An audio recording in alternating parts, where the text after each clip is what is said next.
ਜਿਹੜੀ ਨੀਤੀ ਕੇਂਦਰ ਸਰਕਾਰ ਨੇ ਅਪਣਾਈ ਹੋਈ ਹੈ ਉਹ ਸਖਤ ਸ਼ਬਦਾਂ ਦੇ ਵਿੱਚ ਨਿੰਦਣਯੋਗ ਹੈ। ਕਿਸਾਨਾਂ ਦੇ ਜਥੇਬੰਦੀਆਂ ਦੇ ਆਗੂਆਂ ਨੂੰ ਉੱਥੇ ਬੁਲਾ ਕੇ ਮੀਟਿੰਗ ਕਰ ਰਹੇ ਹੋ। ਜੇ ਨੀਅਤ ਸਾਫ਼ ਹੋਵੇ ਤਾਂ 7.5 ਮਿੰਟ ਦਾ ਕੰਮ ਹੈ ਇਹ। GST ਕਾਨੂੰਨ ਲਾਗੂ ਕਰਨ ਵੇਲੇ ਅੱਧੀ ਰਾਤ ਨੂੰ 12 ਵਜੇ ਪਾਰਲੀਮੈਂਟ ਖੁਲਵਾ ਸਕਦੇ ਨੇ ਮੋਦੀ ਜੀ, ਤਾਂ ਫਿਰ ਆ ਕਾਲੇ ਕਾਨੂੰਨ ਨੂੰ ਵਾਪਸ ਲੈਣ ਵੇਲੇ ਕਿਉਂ ਨਹੀਂ ਖੁਲਵਾਈ ਜਾ ਸਕਦੀ ਪਾਰਲੀਮੈਂਟ ਸਪੈਸ਼ਲ ਸੈਸ਼ਨ? ਤੇ ਹੁਣ ਅਮਿਤ ਸ਼ਾਹ ਨਾਲ 30-35 ਮਿੰਟ ਪਤਾ ਨਹੀਂ ਕੀ ਗਿਟਮਿਟ ਕਰਕੇ ਆਏ ਨੇ ਕਿ ਪਤਾ ਤਾਂ ਈਡੀ ਦਾ ਕੋਈ ਹੋਣਾ ਵੀ ਮੇਰੇ ਤੇ ਈਡੀ ਦੇ ਜਿਹੜੇ ਨੋਟਿਸ ਭੇਜਦੇ ਹੋ ਇਹਨਾਂ ਨੂੰ ਠੀਕ ਕਰ ਲਓ, ਆਪਾਂ ਅੰਦੋਲਨ ਨੂੰ ਐਂ ਖਿਡਾ ਲਾਂਗੇ ਕਰ ਲਾਂਗੇ। ਇਹ ਗਲਤਫਹਿਮੀ ਚ ਨਹੀਂ ਕੱਟਣਾ। ਮੋਦੀ ਜੀ ਤੁਸੀਂ ਬਾਹਰ ਨਿਕਲੋ। ਤੁਸੀਂ ਜੇ ਕਿਸੇ ਦੇਸ਼ ਦੇ ਰਾਸ਼ਟਰਪਤੀ ਦਾ ਕੁੱਤਾ ਵੀ ਮਰ ਜੇ ਤੁਸੀਂ ਟਵੀਟ ਕਰ ਦਿੰਦੇ ਹੋ, ਤੇ ਹੁਣ ਤੁਸੀਂ ਆਪਣੇ ਦੇਸ਼ ਦੇ ਲੋਕਾਂ ਨੂੰ ਇੱਥੇ ਮਾਰਨ ਵਾਸਤੇ ਛੱਡਿਆ ਹੋਇਆ। ਤੁਹਾਡਾ ਸਾਰਿਆਂ ਦਾ ਬਹੁਤ-ਬਹੁਤ ਧੰਨਵਾਦ। ਪ੍ਰਿੰਟ ਮੀਡੀਆ ਤੋਂ, ਇਲੈਕਟ੍ਰੋਨਿਕ ਮੀਡੀਆ ਤੋਂ, ਸੋਸ਼ਲ ਮੀਡੀਆ ਤੇ ਜਿੰਨੇ ਵੀ ਮੰਚਾਂ ਤੋਂ ਤੁਸੀਂ ਇੱਥੇ ਪਹੁੰਚੇ। ਮੈਂ 3-4 ਪੁਆਇੰਟ ਜਿਹੜੇ ਨੇ ਬੜੇ ਮਹੱਤਵਪੂਰਨ ਖਾਸ ਪੁਆਇੰਟ ਨੇ ਜਿਹੜੇ ਮੈਂ ਤੁਹਾਡੇ ਸਾਹਮਣੇ ਅੱਜ ਰੱਖਣਾ ਚਾਹੂੰਗਾ ਤੁਹਾਡੇ ਜ਼ਰੀਏ, ਤਾਂ ਕਿ ਪਤਾ ਲੱਗੇ ਸਾਰਿਆਂ ਨੂੰ ਕਿ ਜਿਹੜਾ ਇੱਕ ਕਿਸਾਨੀ ਦਾ ਸੰਘਰਸ਼ ਹੈ ਇਹਦੇ ਵਿੱਚੋਂ ਕੀ ਨਿਕਲ ਸਕਦਾ ਹੈ, ਕੀ ਹੋ ਕਰ ਸਕਦੀ ਹੈ ਸਰਕਾਰ ਜੇ ਨੀਅਤ ਸਾਫ਼ ਹੋਵੇ, ਤੇ ਕਿਸ ਤਰ੍ਹਾਂ ਦੀਆਂ ਚਾਲਾਂ ਜਿਹੜੀਆਂ ਇਸ ਸੰਘਰਸ਼ ਨੂੰ ਫਿੱਕਾ ਪਾਉਣ ਦੀਆਂ ਚੱਲ ਰਹੀਆਂ। ਸਭ ਤੋਂ ਪਹਿਲਾਂ ਤਾਂ ਕੱਲ ਜੋ ਹੋਇਆ, ਬੜੀ ਉਮੀਦ ਸੀਗੀ, ਅਰਦਾਸਾਂ ਕੀਤੀਆਂ ਲੋਕਾਂ ਨੇ ਕਿ ਅੱਜ ਕੇਂਦਰ ਸਰਕਾਰ ਨਾਲ ਮੀਟਿੰਗ ਹੈ ਤੇ ਕੋਈ ਹੱਲ ਨਿਕਲਿਆ ਆਵੇ ਤਾਂ ਇਹ ਜਿਹੜਾ ਸੰਘਰਸ਼, ਜਿਹੜਾ ਅੰਦੋਲਨ ਚੱਲ ਰਿਹਾ ਉਹ ਤੋਂ ਮੁਕਤੀ ਮਿਲੇ, ਕਾਨੂੰਨ ਵਾਪਸ ਲੈ ਲਏ ਜਾਣ ਤੇ MSP ਦੀ ਕਾਨੂੰਨੀ ਗਰੰਟੀ ਦਾ ਬਿੱਲ ਪਾਸ ਕੀਤਾ ਜਾਵੇ। ਪਰ ਜਿਸ ਤਰ੍ਹਾਂ ਦੀ ਟਾਲ ਮਟੋਲ ਦੀ, ਅੜੀਅਲ ਰਵੱਈਏ ਦੀ ਜਿਹੜੀ ਨੀਤੀ ਕੇਂਦਰ ਸਰਕਾਰ ਨੇ ਅਪਣਾਈ ਹੋਈ ਹੈ ਉਹ ਸਖਤ ਸ਼ਬਦਾਂ ਦੇ ਵਿੱਚ ਨਿੰਦਣਯੋਗ ਹੈ। 7.5 ਘੰਟੇ ਤੁਸੀਂ ਕਿਸਾਨਾਂ ਦੇ ਜਥੇਬੰਦੀਆਂ ਦੇ ਆਗੂਆਂ ਨੂੰ ਉੱਥੇ ਬੁਲਾ ਕੇ ਮੀਟਿੰਗ ਕਰ ਰਹੇ ਹੋ। ਜੇ ਨੀਅਤ ਸਾਫ਼ ਹੋਵੇ ਤਾਂ 7.5 ਮਿੰਟ ਦਾ ਕੰਮ ਹੈ ਇਹ ਕਿ ਜੀ ਅਸੀਂ ਸਾਰੇ ਬਿੱਲ ਦੇਖ ਲਏ, ਤੁਹਾਡੇ ਪੁਆਇੰਟ ਵੀ ਦੇਖ ਲਏ, ਬਿਲਕੁਲ ਜਾਇਜ਼ ਪੁਆਇੰਟ ਨੇ। ਅਸੀਂ ਪਾਰਲੀਮੈਂਟ ਦਾ ਸੈਸ਼ਨ ਬੁਲਾ ਕੇ ਇਹਨਾਂ ਕਾਨੂੰਨਾਂ ਨੂੰ ਰੱਦ ਕਰਦੇ ਹਾਂ ਤੇ MSP ਦੀ ਕਾਨੂੰਨੀ ਗਰੰਟੀ ਦਾ ਜਿਹੜਾ ਬਿੱਲ ਹੈ ਉਹ ਲੈ ਕੇ ਆਵਾਂਗੇ। ਮੈਂ ਤਾਂ ਇਹ ਕਹੂੰਗਾ ਕਿ ਗੈਰ ਮਨੁੱਖੀ ਵਿਹਾਰ ਹੈ BJP ਦਾ ਇਹ, ਕਿਉਂਕਿ 80 ਸਾਲ ਦੀਆਂ ਮਾਵਾਂ, 85 90 ਸਾਲ ਦੇ ਬਜ਼ੁਰਗ, ਬੱਚੇ ਇੰਨੀ ਠੰਡ ਦੇ ਵਿੱਚ ਉੱਥੇ ਬੈਠੇ ਨੇ ਤੇ ਇਹ ਪਤਾ ਨਹੀਂ ਕਿਹੜੇ ਸਬਰ ਦਾ ਇਮਤਿਹਾਨ ਲੈਂਦੇ ਨੇ ਕਿ 5 ਦਿਨ ਹੋਰ ਦੇਖ ਲੈਂਦੇ ਹਾਂ, 10 ਦਿਨ ਹੋਰ ਦੇਖ ਲੈਂਦੇ ਹਾਂ। ਇਹ ਸ਼ਾਇਦ ਇਹਨਾਂ ਦੀ ਇਹ ਗਲਤਫਹਿਮੀ ਹੈ ਕਿ 5 ਦਿਨ 10 ਦਿਨ 15 ਦਿਨ ਟਾਲ ਕੇ ਇਹ ਅੰਦੋਲਨ ਫਿੱਕਾ ਪੈ ਜਾਊਗਾ। ਇਹ ਅੰਦੋਲਨ ਪੰਜਾਬ ਤੋਂ 3 ਮਹੀਨੇ 300 ਜਗ੍ਹਾ ਤੋਂ, ਰੇਲਵੇ ਟਰੈਕਾਂ ਤੋਂ, ਟੋਲ ਪਲਾਜ਼ਿਆਂ ਤੋਂ ਚੱਲਿਆ ਹੋਇਆ। ਸੋ ਇਹ 5-7 ਦਿਨ 10 ਦਿਨਾਂ 'ਚ ਫਿੱਕਾ ਪੈਣ ਵਾਲੀ ਜੇ ਸਰਕਾਰ ਕੋਲੇ ਕੋਈ ਇਸ ਤਰ੍ਹਾਂ ਦੀ ਖੁਸ਼ਫਹਿਮੀ ਹੈ ਤਾਂ ਉਹਨੂੰ ਛੱਡ ਦੇਣਾ ਚਾਹੀਦਾ। ਮੈਂ ਲੋਕ ਸਭਾ ਦੇ ਸਪੀਕਰ ਓਮ ਬਿਰਲਾ ਜੀ ਨੂੰ 2 ਤਰੀਕ ਨੂੰ ਚਿੱਠੀ ਲਿਖੀ ਕਿ ਕਿਸਾਨਾਂ ਦੀਆਂ ਭਾਵਨਾਵਾਂ ਨੂੰ ਸਮਝਦੇ ਹੋਏ ਇੱਕ ਦਿਨ ਦਾ ਸੈਸ਼ਨ ਬੁਲਾ ਕੇ ਇਹਨਾਂ ਕਾਲੇ ਕਾਨੂੰਨਾਂ ਨੂੰ ਰੱਦ ਕਰਨ ਦਾ ਪ੍ਰਸਤਾਵ ਲਿਆਂਦਾ ਜਾਵੇ। ਉਹ ਪਰਿਵਾਰਾਂ ਸਮੇਤ ਉੱਥੇ ਠੰਡ 'ਚ ਬੈਠੇ ਨੇ, ਉਹਨਾਂ ਦੀਆਂ ਭਾਵਨਾਵਾਂ ਦੀ ਕਦਰ ਕਰੋ। ਜੇ GST ਕਾਨੂੰਨ ਲਾਗੂ ਕਰਨ ਵੇਲੇ ਅੱਧੀ ਰਾਤ ਨੂੰ 12 ਵਜੇ ਪਾਰਲੀਮੈਂਟ ਖੁਲਵਾ ਸਕਦੇ ਨੇ ਮੋਦੀ ਜੀ, ਤਾਂ ਫਿਰ ਆ ਕਾਲੇ ਕਾਨੂੰਨ ਨੂੰ ਵਾਪਸ ਲੈਣ ਵੇਲੇ ਕਿਉਂ ਨਹੀਂ ਖੁਲਵਾਈ ਜਾ ਸਕਦੀ ਪਾਰਲੀਮੈਂਟ ਸਪੈਸ਼ਲ ਸੈਸ਼ਨ? ਕਈ ਵਾਰੀ ਫੈਸਲੇ ਸਰਕਾਰਾਂ ਕਰਾਉਣ ਵੇਲੇ ਰਾਤ ਨੂੰ ਸੁਪਰੀਮ ਕੋਰਟ ਖੁਲਾ ਲੈਂਦੇ ਨੇ, ਤੇ ਫਿਰ ਪਾਰਲੀਮੈਂਟ ਕਿਉਂ ਨਹੀਂ ਖੁੱਲ੍ਹ ਸਕਦੀ? ਇਹਨੂੰ ਹਜੇ ਤੱਕ ਸਿਰਫ ਪੰਜਾਬ ਦਾ ਮਸਲਾ ਕਹਿ ਕੇ ਇਹਨੂੰ ਅੰਦੋਲਨ ਦੀ ਜਿਹੜੀ ਧਾਰ ਹੈ ਉਹਨੂੰ ਕੁੰਡੀ ਕਰਨੀ ਚਾਹੁੰਦੇ ਨੇ। ਪੰਜਾਬ ਲੀਡ ਕਰ ਰਿਹਾ ਹੈ ਮਸਲਾ ਪੂਰੇ ਦੇਸ਼ ਦਾ ਹੈ। ਆਜ਼ਾਦੀ ਵੇਲੇ ਪੰਜਾਬ ਨੇ ਲੀਡ ਕੀਤਾ ਸੀ, ਆਜ਼ਾਦੀ ਪੂਰੇ ਮੁਲਕ ਨੂੰ ਮਿਲੀ ਸੀ। ਬਿਲਕੁਲ ਉਸੇ ਤਰ੍ਹਾਂ ਖੇਤੀ ਦੇ ਇਹਨਾਂ ਕਾਨੂੰਨਾਂ ਦੇ ਵਿਰੁੱਧ ਪੰਜਾਬ ਲੀਡ ਕਰ ਰਿਹਾ ਹੈ। ਇਹਨਾਂ ਕਾਨੂੰਨਾਂ ਤੋਂ ਨਿਜਾਤ, ਇਹਨਾਂ ਕਾਨੂੰਨਾਂ ਤੋਂ ਆਜ਼ਾਦੀ ਪੂਰੇ ਮੁਲਕ ਦੇ ਕਿਸਾਨਾਂ ਨੂੰ ਮਿਲੂਗੀ। ਸੋ ਹਿਸਟਰੀ ਆਪਣੇ ਆਪ ਨੂੰ ਰਿਪੀਟ ਕਰ ਰਹੀ ਹੈ। ਦੇਖੋ, ਜਿਹੜੇ ਕਿਸਾਨਾਂ ਦਾ ਅੰਦੋਲਨ ਹੈ ਉਹਦੇ ਵਿੱਚ ਹੋਰ ਵੀ ਤਰ੍ਹਾਂ ਦੇ ਦੇਖੋ ਸ਼ਰਾਰਤੀ ਅੰਸਰ ਵੀ ਕਿਸਾਨ ਆਪ ਪਹਿਰਾ ਰੱਖ ਰਹੇ ਨੇ, ਸ਼ਰਾਰਤੀ ਅੰਸਰ ਵੀ ਫੜੇ ਗਏ ਨੇ। ਕਿਵੇਂ ਨਾ ਕਿਵੇਂ ਇਹ ਇਸ ਅੰਦੋਲਨ ਨੂੰ ਵਿਸ਼ੇ ਤੋਂ ਮੰਜ਼ਿਲ ਤੋਂ ਭਟਕਾਉਣ ਦੀਆਂ ਚਾਲਾਂ ਚੱਲ ਰਹੇ ਨੇ। ਬੇਹੱਦ ਸ਼ਰਮਨਾਕ ਗੱਲ ਹੈ। ਇਹ ਬੀਜੇਪੀ ਸਰਕਾਰ ਦੀ ਇੱਕ ਗੱਲ ਤੁਸੀਂ ਨੋਟ ਕੀਤੀ ਹੋਊ, ਇਹ ਸੀਏ ਤੇ ਐਨਆਰਸੀ ਕਾਨੂੰਨ ਬਣਾ ਕੇ ਮੁਸਲਮਾਨਾਂ ਨੂੰ ਕਹਿੰਦੇ ਹਜੇ ਤੁਹਾਨੂੰ ਇਸ ਕਾਨੂੰਨ ਦੀ ਸਮਝ ਨਹੀਂ ਆਈ, ਤੁਹਾਨੂੰ ਸਮਝਾਵਾਂਗੇ ਤੇ ਬਹੁਤ ਫਾਇਦੇ ਨੇ। ਇਹ ਜੀਐਸਟੀ ਦਾ ਕਾਨੂੰਨ ਲਾਗੂ ਕਰਕੇ ਵਪਾਰੀਆਂ ਨੂੰ ਕਹਿੰਦੇ ਹਜੇ ਤੁਹਾਨੂੰ ਇਸ ਕਾਨੂੰਨ ਦੀ ਸਮਝ ਨਹੀਂ ਆਈ, ਤੁਹਾਨੂੰ ਸਮਝਾਵਾਂਗੇ ਤਾਂ ਬਹੁਤ ਫਾਇਦੇ ਨੇ। ਇਹ ਨੋਟਬੰਦੀ ਲਾਗੂ ਕਰਕੇ ਲੋਕਾਂ ਨੂੰ ਕਹਿੰਦੇ ਹਜੇ ਤੁਹਾਨੂੰ ਇਹ ਨੋਟਬੰਦੀ ਦੇ ਕਾਨੂੰਨ ਦੀ ਸਮਝ ਨਹੀਂ ਆਈ, ਇਹਦੇ ਬਹੁਤ ਫਾਇਦੇ ਨੇ, ਤੁਹਾਨੂੰ ਸਮਝਾਵਾਂਗੇ। ਇਹ ਖੇਤੀ ਦੇ ਕਾਨੂੰਨ ਲਾਗੂ ਕਰਕੇ ਕਿਸਾਨਾਂ ਨੂੰ ਕਹੀ ਜਾਂਦੇ ਨੇ ਹਜੇ ਤੁਹਾਨੂੰ ਸਮਝ ਨਹੀਂ ਆਈ, ਤੁਹਾਨੂੰ ਸਮਝਾਵਾਂਗੇ ਤੇ ਬਹੁਤ ਫਾਇਦੇ ਨੇ। ਇਹ ਕਿਸੇ ਹੋਰ ਗ੍ਰਹਿ ਤੋਂ ਆਏ ਨੇ ਜੀ, ਜਾਂ ਅਸੀਂ ਕਿਸੇ ਹੋਰ ਗ੍ਰਹਿ ਤੋਂ ਆਏ ਹਾਂ ਕਿ ਸਾਨੂੰ ਸਮਝ ਨਹੀਂ ਆ ਰਹੀ? How dare they are. ਪ੍ਰਧਾਨ ਮੰਤਰੀ ਜਾਂ ਉਹਨਾਂ ਦੇ ਬੀਜੇਪੀ ਦੇ ਜਿੰਨੇ ਵੀ ਲੀਡਰ ਨੇ ਉਹਨਾਂ ਨੇ ਕਦੇ ਵੀ ਇਹ ਨਹੀਂ ਕਿਹਾ ਕਿ ਕਾਨੂੰਨ ਵਾਪਸ ਲੈ ਸਕਦੇ ਹਾਂ, ਹਮੇਸ਼ਾ ਤਾਰੀਫ ਕਰਦੇ ਨੇ। ਦੂਜੇ ਪਾਸੇ ਬਾਰਡਰ ਤੇ ਬਾਰਡਰ ਸਿਕਿਉਰਿਟੀ ਫੋਰਸ ਲਾਤੀ, ਉਹ ਬਾਰਡਰ ਪਾਕਿਸਤਾਨ ਦਾ ਚਾਈਨਾ ਦਾ ਨਹੀਂ ਹੈਗਾ। ਬਾਰਡਰ ਸਿਕਿਉਰਿਟੀ ਫੋਰਸ ਬਾਰਡਰ ਵਾਸਤੇ ਬਣੀ ਹੈ, ਨਾ ਕੋਈ ਹਰਿਆਣੇ ਤੇ ਦਿੱਲੀ ਦੇ ਬਾਰਡਰਾਂ ਵਾਸਤੇ ਬਣੀ ਹੈ। ਉੱਥੇ ਫੌਜ ਲਾ ਰਹੇ ਨੇ, ਡਬਲ ਟ੍ਰਿਪਲ ਫੌਜ ਦੀ ਗਿਣਤੀ ਕਰਤੀ, ਦੂਜੇ ਪਾਸੇ ਬੁਲਾ ਰਹੇ ਨੇ। ਸੋ ਮਨ 'ਚ ਕੁਛ ਹੋਰ ਹੈ, ਜ਼ੁਬਾਨ ਤੇ ਕੁਛ ਹੋਰ ਹੈ, ਨੀਅਤ ਸਾਫ਼ ਨਹੀਂ ਹੈਗੀ, ਨੀਅਤ ਖੋਟੀ ਹੈ। ਸੋ ਇਸ ਕਰਕੇ ਬਹੁਤ ਸਾਰੀਆਂ ਹੋਰ ਪਾਰਟੀਆਂ ਦੇ ਐਮਪੀਜ਼ ਨੇ ਵੀ ਲਿਖਿਆ ਸਪੀਕਰ ਸਾਹਿਬ ਨੂੰ ਸਪੈਸ਼ਲ ਸੈਸ਼ਨ ਦਾ, ਖੇਤੀ ਦੇ ਕਾਨੂੰਨਾਂ ਨੂੰ ਰੱਦ ਕਰਨ ਤੋਂ ਬਿਨਾਂ ਹੋਰ ਕੋਈ ਐਸੀ ਮੰਗ ਨਹੀਂ ਹੈਗੀ ਜਿਹਦੇ ਨਾਲ ਇਹ ਮਸਲਾ ਹੱਲ ਹੋ ਜੇ। ਸੋ ਖੇਤੀ ਦੇ ਕਾਨੂੰਨ ਵਾਪਸ ਲਓ। ਇਦੋਂ ਪਹਿਲਾਂ ਜ਼ਮੀਨ ਅਧਿਕ੍ਰਿਤ ਕਰਨ ਦਾ ਜਿਹੜਾ ਬਿੱਲ ਸੀਗਾ ਉਹ ਵੀ ਤਾਂ ਰੋਕ ਹੀ ਲਿਆ ਸੀਗਾ, ਉਹ ਵੀ ਤਾਂ ਸਟੈਂਡਿੰਗ ਕਮੇਟੀ ਕੋਲ ਭੇਜਤਾ ਸੀ। ਸੋ ਇਸ ਕਰਕੇ ਬਾਕੀ ਕੈਪਟਨ ਸਾਹਿਬ ਦੀ ਅਮਿਤ ਸ਼ਾਹ ਨਾਲ ਕੱਲ ਮੀਟਿੰਗ ਜਿਹੜੀ ਹੋਈ ਹੈ ਉਹਦੇ ਵਿੱਚ ਵੀ ਨੈਸ਼ਨਲ ਸਿਕਿਉਰਿਟੀ ਮਤਲਬ ਮੈਨੂੰ ਸਮਝ ਨਹੀਂ ਆਉਂਦੀ ਕਿ ਉਹ ਅੰਨਦਾਤਾ ਜਿਹੜਾ ਸਾਰੇ ਮੁਲਕ ਦਾ ਢਿੱਡ ਭਰਦਾ ਹੈ, ਜਿਹਨੇ ਦੇਸ਼ ਦੇ ਅਨਾਜ ਦੇ ਭੰਡਾਰ ਭਰਤੇ, ਨਿਰਭਰ ਕਰਤਾ, ਆਤਮ ਨਿਰਭਰ ਕਰਤਾ ਦੇਸ਼, ਜਿਹਦੇ ਪੁੱਤ ਭਤੀਜੇ ਬਾਰਡਰਾਂ ਤੇ ਹਿੱਕਾਂ ਡਾਹੀਂ ਬੈਠੇ ਨੇ ਦੁਸ਼ਮਣ ਦੀਆਂ ਗੋਲੀਆਂ ਅੱਗੇ, ਤੇ ਉਹਨਾਂ ਨੂੰ ਤੁਸੀਂ ਐਂਟੀ ਨੈਸ਼ਨਲ ਦੱਸਦੇ ਹੋ। ਜਿਹੜੇ ਚਿੜੀਆਂ, ਕਾਵਾਂ, ਘੁੱਗੀਆਂ, ਗਟਾਰਾਂ ਲਈ ਵੀ ਖੇਤਾਂ ਦੇ ਵਿੱਚ ਦਾਣੇ ਛੱਡ ਦਿੰਦੇ ਨੇ ਕਿ ਇਹਨਾਂ ਦਾ ਜਿਹੜਾ ਰਿਜ਼ਕ ਲਿਖਿਆ ਭਗਵਾਨ ਨੇ, ਰੱਬ ਨੇ, ਉਹ ਵੀ ਇਹਨਾਂ ਨੂੰ ਦੇਣਾ ਸਾਡਾ ਫਰਜ਼ ਹੈ। ਸੋ ਉਹਨਾਂ ਨੂੰ ਤੁਸੀਂ ਕਹੀ ਜਾਂਦੇ ਹੋ ਕਿ ਪਤਾ ਨਹੀਂ ਕੌਣ ਆ ਗਏ, ਦਿੱਲੀ ਤੇ ਚੜ੍ਹਾਈ ਕਰਕੇ ਆ ਗਏ ਜਾਂ ਕੋਈ ਹੋਰ। ਜਿਸ ਤਰੀਕੇ ਨਾਲ ਰੋਕਿਆ ਉਹਨਾਂ ਨੂੰ, ਦੇਖੋ ਪੰਜਾਬ ਤੋਂ ਦਿੱਲੀ ਨੂੰ ਜੇ ਜਾਣਾ ਹੋਵੇ, ਹਰਿਆਣੇ ਦਾ ਇੱਕ ਬਾਰਡਰ ਪੈਂਦਾ, ਜਾਂ ਸ਼ੰਭੂ ਵਾਲਾ ਬਾਰਡਰ ਪੈਂਦਾ, ਜਾਂ ਖਨੌਰੀ ਵਾਲਾ ਬਾਰਡਰ ਪੈਂਦਾ, ਜਾਂ ਭੇਵੇ ਵਾਲਾ ਬਾਰਡਰ ਪੈਂਦਾ, ਡੱਬ ਵਾਲੀ ਵਾਲਾ ਬਾਰਡਰ ਹੈ, ਟੋਹਾਣੇ ਵਾਲਾ ਬਾਰਡਰ ਹੈ। ਪਰ ਜਿਹੜੇ ਸੰਘਰਸ਼ੀ ਯੋਧੇ, ਜਿਹੜੇ ਅੰਦੋਲਨਕਾਰੀ ਉੱਥੇ ਪਹੁੰਚੇ ਨੇ ਦਿੱਲੀ, ਉਹ 7 ਬਾਰਡਰ ਪਾਰ ਕਰਕੇ ਗਏ ਨੇ। ਸ਼ੰਭੂ ਤੋਂ ਨਿਕਲੇ ਅੰਬਾਲੇ ਘੇਰ ਲਏ, ਅੰਬਾਲੇ ਤੋਂ ਨਿਕਲੇ ਸ਼ਾਹਬਾਦ ਰੋਕ ਲਏ, ਸ਼ਾਹਬਾਦ ਤੋਂ ਨਿਕਲੇ ਪਿਪਲੀ ਰੋਕ ਲਏ, ਪਿਪਲੀ ਤੋਂ ਨਿਕਲੇ ਕਰਨਾਲ ਰੋਕ ਲਏ, ਕਰਨਾਲ ਤੋਂ ਨਿਕਲੇ ਪਾਣੀਪਤ ਰੋਕ ਲਏ, ਪਾਣੀਪਤ ਤੋਂ ਨਿਕਲੇ ਸੋਨੀਪਤ ਲੜਾਈ ਹੋ ਗਈ। ਬਿਲਕੁਲ ਇੱਦਾਂ ਇੱਧਰ ਹੋਇਆ। ਖਨੌਰੀ ਤੋਂ ਨਿਕਲੇ ਨਰਵਾਣੇ ਰੋਕ ਲਏ, ਨਰਵਾਣਿਓਂ ਨਿਕਲੇ ਜੀਂਦ ਇਲਾਕੇ ਲਾ ਲਏ, ਜੀਂਦ ਤੋਂ ਨਿਕਲੇ ਰੋਹਤਕ ਪਹੁੰਚੇ, ਰੋਹਤਕ ਤੋਂ ਬਹਾਦਰਗੜ੍ਹ।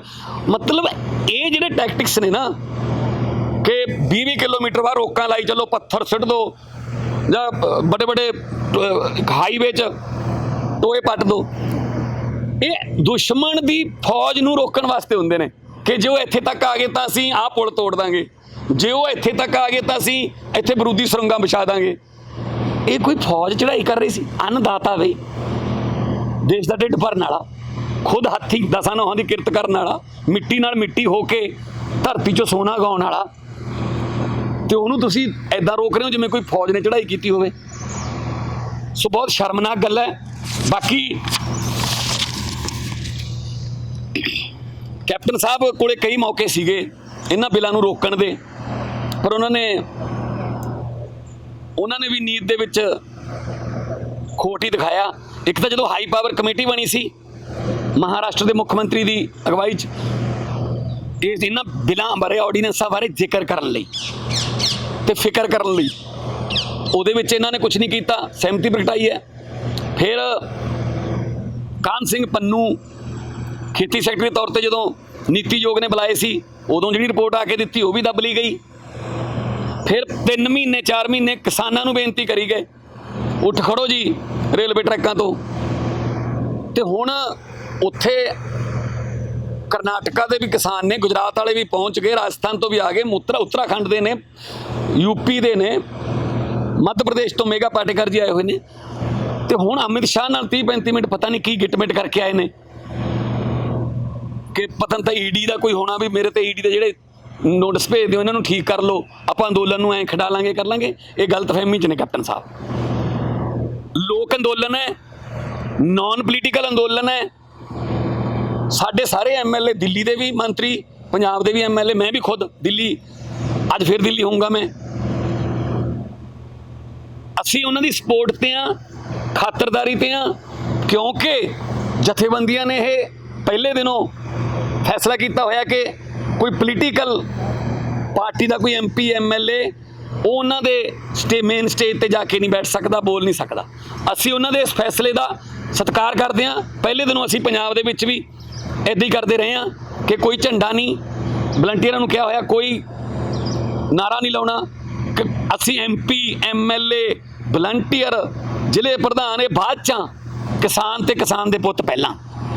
सो जे पंजाब दे चुल्हियां चों अग बचूगी ताइयों कोई किसी कोई राजनीति करोगे, नीति जो लोग ही ना बचे जिस तरीके ये काले कानून आ रहे हैं। सो उत्थों जिहड़ियां वीडियो आ रही ने वो एक गल्लों थोड़ा जिहा सुकून मिलता है कि लोगों ने ये दसता कि पंजाब आपदे हक्कां लई लड़ना जानदा है। पंजाब ते जदों भी कदे उहदी होंद नूं खतरा हो जाता है तो पंजाब जिहड़ा है वो जात पात ते आ जिहड़े इन्हां दे फुट पाऊ नीतियां उन्हां तों उप्पर उठ के एके दे रूप च काम करता है। हुण उत्थे मलेरकोटले तो मुस्लिम भाईचारा गया खाना बनाउण वास्ते, किसी NRI ने बदामां दा उत्थे लंगर लाता, किसे एक जिहड़ा धनौले तो मुंडा जिहड़ा जिहदी डैथ हो गई वो की करन गया सी, वो मिस्त्री ट्रैक्टर का कि ना रब ना करे जे कोई जांदे जांदे किसी ट्रैक्टर खराब हो गया तो मिस्त्री मैं आपदा योगदान पाऊँगा। आड़ती एसोसीएशन कल पहुँच गई उत्थे, मतलब उत्थे हुणे ये कल्ले किसानां दा नहीं ते कल्ले पंजाब दा नहीं, पूरे देश दे लोकां दा अंदोलन है, लोक अंदोलन है। हुण तां इंटरनेशनल सपोर्ट भी है उन्हां कोले। वैनकूवर दे विच भारती जिहड़ा कौंसलेट है उहनूं घेरिया गया, उत्थे सैकड़ियां दी हज़ारां दी गिणती च कारां लैके गए। सरी दे विच हर इंटरसैक्शन ते पंजाबी जिहड़े ने बच्चों समेत वो भी उत्थे फ्लायर लैके खड़े ने कि असीं फार्मर्स की सपोर्ट करते हैं। कैलीफोर्निया च, जर्मनी च, फ्रांस च, UK च, न्यूजीलैंड च, आस्ट्रेलिया च, जिथे जिथे पंजाबी वसदा है उन्होंने आके इस संघर्ष की हमायत की है। सो हुण इंटरनेशनल सपोर्ट मिली है, इस करके मोदी जी तुसी बाहर निकलो। तुसी जे किसी देश के राष्ट्रपति का कुत्ता भी मर जाए तुसी ट्वीट कर दिंदे हो, तो हुण तुसी अपने देश के लोगों को इत्थे मारन वास्ते छड्डिया होया। तीन किसानों की तो डैथ भी हो चुकी है, दिल का दौरा पै गया, कोई होर गंभीर बीमारी का शिकार सी। सो तुसी इन्नी ठंड च आपदे ही लोग क्यों मरन वास्ते छड्डे हुए ने? बाहर निकलो, बाहर निकल के किसानों नूं बहनों भाईओ कह के संबोधन करो तो उन्होंने कहो कि हाँ गलतियां हो जांदियां ने, सरकार किसी होर मनशा नाल एक कानून लिया बैठी तो असीं इन्हां कानूनां नूं लोकां दे रोह नूं, लोकां दे विद्रोह नूं, लोकां दे जोश नूं ते लोकां दे होश नूं देखदे होए वापस लैने आ। और असीं आम आदमी पार्टी वालों साडे राज्य सभा दे जिहड़े 3 MP ने वो भी स्पीकर साहब ਨੂੰ चिट्ठी लिख रहे हैं कि राज सभा का सैशन बुलाओ। मैं चिट्ठी लिख चुकिया तो लोक सभा का सैशन बुला के जे प्रस्ताव लियाउणगे इहनूं वापस लैण दा तां असीं ਉਹਦਾ ਜ਼ੋਰਦਾਰ ਸਮਰਥਨ ਕਰਾਂਗੇ ਤਾਂ ਕਿ ਜਿਹੜੇ ਟਰੈਕਟਰ ਜਿਹੜੇ ਨੇ ਉਹ ਉਹਨਾਂ ਦੇ ਮੂੰਹ ਜਿਹੜੇ ਦਿੱਲੀ ਵੱਲ ਨੇ ਉਹਨਾਂ ਨੂੰ ਆਪਣੇ ਖੇਤਾਂ ਵੱਲ ਕੀਤਾ ਜਾ ਸਕੇ ਤੇ ਲੋਕ ਖੁਸ਼ੀ ਆਪਣੇ ਘਰੇ ਆਉਣ। ਮੈਂ ਉਹੀ ਤਾਂ ਕਹਿਣਾ ਜੀ, ਦੇਖੋ ਲੋਕਾਂ ਨੂੰ ਤਾਂ ਕਰੋਨੇ ਤੋਂ ਡਰਾ ਰੱਖਿਆ ਹੈ, ਬਾਹਰ ਨਾ ਨਿਕਲੋ। ਤੇ ਆਪ ਬਿਹਾਰ ਦੀਆਂ ਚੋਣਾਂ ਵੇਲੇ ਕਿੱਡੀਆਂ ਰੈਲੀਆਂ, ਹੈਦਰਾਬਾਦ ਦੀਆਂ ਮਿਊਨਿਸਪਲ ਕਾਰਪੋਰੇਸ਼ਨ ਦੀਆਂ ਚੋਣਾਂ ਵੇਲੇ ਅਮਿਤ ਸ਼ਾਹ ਰੋਡ ਸ਼ੋਅ ਕਰ ਰਿਹਾ ਲੱਖਾਂ ਬੰਦਿਆਂ ਦਾ। ਤੇ ਹੁਣ ਵੈਕਸੀਨ ਵਾਸਤੇ ਆਲ ਪਾਰਟੀ ਮੀਟਿੰਗ ਕਹਿੰਦੇ ਬੁਲਾ ਲਾਂਗੇ, ਪਰ ਕਰੋਨਾ ਨਾਲੋਂ ਵੀ ਜ਼ਿਆਦਾ ਖਤਰਨਾਕ ਕਿਸਾਨਾਂ ਲਈ ਜਿਹੜੇ ਕਾਨੂੰਨ ਨੇ ਉਹਨਾਂ ਵਾਸਤੇ ਕੁਝ ਨਹੀਂ।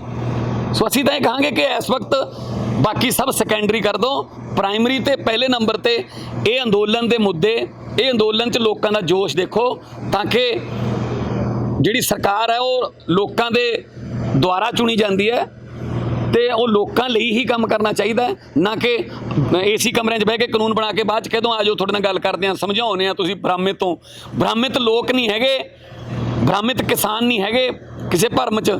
ਭਰਮ ਦੇ ਵਿੱਚ BJP ਜ਼ਰੂਰ ਹੈ, ਉਹਨਾਂ ਨੂੰ ਇਹ ਭਰਮ ਹੈ ਸ਼ਾਇਦ ਇਹਨਾਂ ਨੂੰ ਅਸੀਂ ਐਂ ਪਹਿਲਾਂ ਵਾਂਗੂ ਖਤਮ ਕਰ ਲਾਂਗੇ ਜਿਵੇਂ ਹੋਰ ਕਾਨੂੰਨ ਲਾਗੂ ਕਰਵਾਏ ਨੇ। ਪਰ ਇਹ ਕਾਨੂੰਨ ਜਿਹੜਾ ਇਹ 'ਚ ਪੰਜਾਬ ਦੀ ਹੋਂਦ ਦਾ ਸਵਾਲ ਆ ਗਿਆ। ਜ਼ਮੀਨ ਮਾਂ ਕਹਿੰਦਾ ਕਿਸਾਨ ਨੂੰ, ਜ਼ਮੀਨ ਨੂੰ, ਉਸ ਜ਼ਮੀਨ ਤੇ ਜੇ ਕੋਈ ਇਸ ਤਰ੍ਹਾਂ ਦੇ ਕਾਨੂੰਨ ਬਣਾ ਕੇ ਕੋਈ ਅੱਖ ਰੱਖੂਗਾ ਵੀ ਉਹਨੂੰ ਹਥਿਆਉਣ ਦੀ, ਤਾਂ ਫਿਰ ਕਿਸਾਨ ਜਿਹੜਾ ਉਹ ਸਭ ਕੁਝ ਵਾਰਨ ਲਈ ਤਿਆਰ ਹੈ। ਤੇ ਭਾਈਚਾਰਕ ਸਾਂਝ ਦੇਖਣ ਨੂੰ ਮਿਲ ਰਹੀ ਹੈ। ਔਰ ਮੈਂ ਕਿਸਾਨ ਜਥੇਬੰਦੀਆਂ ਨੂੰ ਤੇ ਉਹਨਾਂ ਦੇ ਜਿੰਨੇ ਵੀ ਕਿਸਾਨ ਭਰਾ ਉੱਥੇ ਬੈਠੇ ਨੇ, ਕਿਉਂਕਿ ਇਹ ਪੋਲੀਟੀਕਲ ਅੰਦੋਲਨ ਨਹੀਂ ਹੈਗਾ ਤੇ ਉਹਨਾਂ ਦਾ ਹੀ ਫੈਸਲਾ ਹੈ, ਪਰ ਫਿਰ ਵੀ ਅਸੀਂ ਸੇਵਾ ਭਾਵ ਦੇ ਵਿੱਚ ਕੋਈ ਅਸੀਂ ਕਮੀ ਨਹੀਂ ਛੱਡਾਂਗੇ। ਦਿੱਲੀ ਸਰਕਾਰ ਵੱਲੋਂ ਬਾਰਡਰ ਤੇ ਪਾਣੀ ਦੀ ਸਪਲਾਈ, ਮੋਬਾਈਲ ਡਿਸਪੈਂਸਰੀਆਂ, ਐਂਬੂਲੈਂਸਿਸ, ਦਵਾਈਆਂ, ਮਾਸਕ, ਸੈਨੀਟਾਈਜ਼ਰ, ਰੋਟੀ ਪਾਣੀ ਜੋ ਵੀ ਉਹਨਾਂ ਨੂੰ ਚਾਹੀਦਾ ਹੋਊਗਾ ਸਾਡੇ ਨਾਲ ਉਹ ਸੰਪਰਕ ਕਰਦੇ ਨੇ, ਹਰ ਰੋਜ਼ ਅਸੀਂ ਪਹੁੰਚਾਉਂਦੇ ਹਾਂ ਤੇ ਅਸੀਂ ਇਹ ਕਰਦੇ ਰਹਾਂਗੇ। ਬਿਲਕੁਲ ਗੈਰ ਰਾਜਨੀਤਿਕ, ਕੋਈ ਅਸੀਂ ਇਹਦਾ ਕੋਈ ਲਾਹਾ ਜਾਂ ਕੋਈ ਸਿਆਸੀ ਲਾਹਾ ਜਾਂ ਕੋਈ ਹੋਰ ਅਸੀਂ ਸੋਚ ਨਹੀਂ ਸਕਦੇ। ਮਾਨ ਸਾਹਿਬ, ਸ਼੍ਰੋਮਣੀ ਅਕਾਲੀ ਦਲ ਕਹਿ ਰਹੇ ਕਿ ਅਸੀਂ ਹੋਰ ਆਪੋਜੀਸ਼ਨ ਪਾਰਟੀਆਂ ਨੂੰ ਇਕੱਠੇ ਕਰ ਰਹੇ ਹਾਂ, ਤੁਸੀਂ ਕਿਸ ਤਰ੍ਹਾਂ ਦੇਖਦੇ ਹੋ? ਕਿਉਂਕਿ ਵਕਤ ਕਹਿ ਰਹੇ ਕਿ ਮਮਤਾ ਬੈਨਰਜੀ ਨੂੰ ਪੱਲੇ ਜਾ ਰਹੇ ਆਪਾਂ, ਉਸ ਤੋਂ ਬਾਅਦ ਜਿਹੜੇ ਮਹਾਰਾਸ਼ਟਰ ਦੀ ਸ਼ਿਵ ਸੈਨਾ ਉਹਨੂੰ ਮਿਲਾਂਗੇ ਤੇ ਇਸ ਮੁੱਦੇ ਤੇ ਇਕੱਠਾ ਕਰ ਰਹੇ ਹਾਂ ਸਾਰਿਆਂ ਨੂੰ। ਆਮ ਆਦਮੀ ਪਾਰਟੀ ਕਿਸ ਤਰ੍ਹਾਂ ਦੇਖਦੀ ਹੈ? ਦੇਖੋ, ਪਹਿਲੀ ਗੱਲ ਤਾਂ ਇਹ ਹੈ, ਸ਼੍ਰੋਮਣੀ ਅਕਾਲੀ ਦਲ ਤਾਂ ਪਹਿਲਾਂ 3 ਮਹੀਨੇ ਤਾਂ ਸਮਝਾਉਂਦਾ ਰਿਹਾ ਕਿ ਬਿੱਲ ਬਹੁਤ ਵਧੀਆ ਨੇ, ਜਦੋਂ ਇਕੱਠੇ ਕਰਨੇ ਸੀ ਉਹ ਤਾਂ ਕੀਤੇ ਨਹੀਂ। ਸ਼੍ਰੋਮਣੀ ਅਕਾਲੀ ਦਲ ਆਪ ਹੀ ਇਕੱਠੇ ਹੋ ਜਾਣ ਸਾਰੇ, ਉਹ ਇਸ ਗੱਲ ਦੀ ਉਹ ਨਾ ਕਰਨ ਕਿ ਅਸੀਂ ਸਾਰੇ ਦੇਸ਼ 'ਚੋਂ ਹੁਣ ਕੋਈ ਮੂਵਮੈਂਟ ਖੜੀ ਕਰ ਦੇਂਗੇ। ਬਾਦਲ ਸਾਹਿਬ ਨੇ ਕੱਲ੍ਹ ਅਵਾਰਡ ਵਾਪਸ ਕੀਤੇ ਆ। ਮੈਂ ਕਹਿੰਦਾ ਕਿ ਅਵਾਰਡ ਵਾਪਸ ਕਰਨ ਦੀ ਬਜਾਏ ਕਾਨੂੰਨ ਵਾਪਸ ਕਰਾਉਣ ਲਈ, ਜੇ ਉਸ ਵੇਲੇ ਜੂਨ 5 ਦੇ ਵਿੱਚ ਨੂੰ ਜਦੋਂ ਇਹ ਆਰਡੀਨੈਂਸ ਆਇਆ ਉਦੋਂ ਬਾਦਲ ਸਾਹਿਬ ਕਿਤੇ ਉੱਥੇ ਜਾ ਕੇ ਦਿੱਲੀ ਮੋਦੀ ਜੀ ਨੂੰ ਮਿਲ ਲੈਂਦੇ ਤੇ ਕਹਿੰਦੇ ਵੀ ਨਹੀਂ ਇਹ ਨਹੀਂ ਕਰ ਸਕਦਾ ਲਾਗੂ, ਤਾਂ ਸ਼ਾਇਦ ਬਾਦਲ ਸਾਹਿਬ ਨੂੰ ਅਵਾਰਡ ਵੀ ਨਹੀਂ ਵਾਪਸ ਕਰਨਾ ਪੈਣਾ ਸੀ ਤੇ ਲੋਕਾਂ ਨੂੰ ਵੀ ਆਹ ਦਿਨ ਨਹੀਂ ਦੇਖਣੇ ਪੈਣੇ ਸੀ। ਜਾਨ ਮਾਲ ਦਾ ਜਿਹੜਾ ਨੁਕਸਾਨ ਹੋਈ ਜਾਂਦਾ ਉਹ ਹੋਣਾ ਨਹੀਂ ਸੀ। ਇਹਦੇ ਵਾਸਤੇ ਜੋ ਉਹ ਸਭ ਤੋਂ ਵੱਧ ਜ਼ਿੰਮੇਵਾਰ ਅਕਾਲੀ ਦਲ ਵਾਲੇ ਨੇ, ਜਿਹੜੇ NDA 'ਚ ਰਹਿ ਕੇ ਇਹਨਾਂ ਬਿੱਲਾਂ ਦੀ ਤਾਰੀਫ ਕਰਦੇ ਰਹੇ, ਫਿਰ ਲੋਕਾਂ ਦੇ ਸੰਘਰਸ਼ ਮੂਹਰੇ ਉਹਨਾਂ ਨੂੰ ਗੋਡੇ ਟੇਕਣੇ ਪਏ। ਮਾਨ ਸਾਹਿਬ, ਸ਼ਰਾਰਤੀ ਅਨਸਰ ਪਕੜੇ ਗਏ ਆ ਦਿੱਲੀ ਦੇ ਵਿੱਚ, ਜਿਹੜੇ ਤੁਹਾਨੂੰ ਦੇਖੋ ਫਿਰ ਇੱਥੋਂ ਸਿੱਧ ਹੁੰਦਾ ਨਾ ਕਿ ਉਹ ਆਪ ਭੇਜ ਰਹੀ ਹੈ, ਸਰਕਾਰ ਪੁਲਿਸ ਆਪ ਭੇਜ ਰਹੀ ਹੈ ਉਹਨਾਂ ਦੇ ਵਿੱਚ ਕੋਈ ਸ਼ਰਾਰਤੀ ਅਨਸਰ, ਤਾਂ ਕਿ ਇਹਨਾਂ ਦੇ ਜਿਹੜੇ ਸੰਘਰਸ਼ ਦਾ ਮੂੰਹ ਜਿਹੜਾ ਹੈ ਉਹ ਕਿਸੇ ਹੋਰ ਪਾਸੇ ਨੂੰ ਮੋੜਿਆ ਜਾ ਸਕੇ। ਪਰ ਮੈਂ ਇਸ ਗੱਲੋਂ ਵੀ ਤੁਹਾਨੂੰ ਯਾਦ ਵੀ ਕਰਾਉਣਾ ਚਾਹੁੰਦਾ, ਔਰ ਮੈਂ ਉਹਨਾਂ ਅੰਦੋਲਨਕਾਰੀਆਂ ਦਾ ਧੰਨਵਾਦ ਵੀ ਕਰਨਾ ਚਾਹੁੰਦਾ ਕਿ 3 ਮਹੀਨੇ 300 ਜਗ੍ਹਾ ਤੇ ਪੰਜਾਬ 'ਚ ਬੈਠੇ ਰਹੇ ਨੇ। ਰੋੜਾ ਜਾਂ ਪੱਥਰ ਤਾਂ ਵੱਡੀ ਗੱਲ ਹੈ, ਕੋਈ ਛੋਟਾ ਜਿਹਾ ਕੰਕਰ ਵੀ ਉਛਲਿਆ ਇੱਥੇ। ਫਿਰ ਜਦੋਂ ਪੰਜਾਬ ਤੋਂ ਹਰਿਆਣੇ ਨੂੰ ਗਏ ਤਾਂ ਅਥਰੂ ਗੈਸ ਦੇ ਗੋਲੇ ਕਿੱਧਰਲੇ ਪਾਸਿਓਂ ਆਏ? ਹਰਿਆਣਾ ਪੁਲਿਸ ਵੱਲੋਂ, ਇੱਧਰੋਂ ਤਾਂ ਨਹੀਂ ਆਇਆ ਨਾ ਕੋਈ। ਮੈਂ ਤਾਂ ਇਹ ਕਹਿਣਾ ਕਿਸਾਨਾਂ ਦੇ ਤਾਂ ਪਹਿਲੀ ਰੋ ਕੇ ਅਥਰੂ ਖਤਮ ਹੋਏ ਪਏ ਨੇ ਅੱਖਾਂ 'ਚੋਂ। ਅਥਰੂ ਗੈਸ ਦੇ ਗੋਲੇ ਛੱਡ ਕੇ ਕਿਹੜੇ ਅਥਰੂ ਇਹਨਾਂ ਦੀਆਂ ਅੱਖਾਂ 'ਚੋਂ ਕੱਢਣ ਨੂੰ ਫਿਰਦੇ ਹੋਣ? ਕਰਜ਼ੇ ਥੱਲੇ ਪਿਆ, ਰੋਜ਼ ਖੁਦਕੁਸ਼ੀਆਂ ਦਾ ਸਿਲਸਿਲਾ ਚੱਲ ਰਿਹਾ ਤੇ ਤੁਸੀਂ ਉਹਨਾਂ ਨੂੰ ਅਥਰੂ ਗੈਸ ਨਾਲ ਰੋਕਣ ਦੀ ਕੋਸ਼ਿਸ਼ ਕਰ ਰਹੇ ਹੋ। ਸੋ ਜਿਹੜੇ ਮਿੱਟੀ 'ਚੋਂ ਸੋਨਾ ਗਾ ਲੈਂਦੇ ਨੇ ਉਹਨਾਂ ਨੂੰ ਆਪਦੇ ਹੱਕਾਂ ਲਈ ਲੜਨਾ ਆਉਂਦਾ ਜੀ।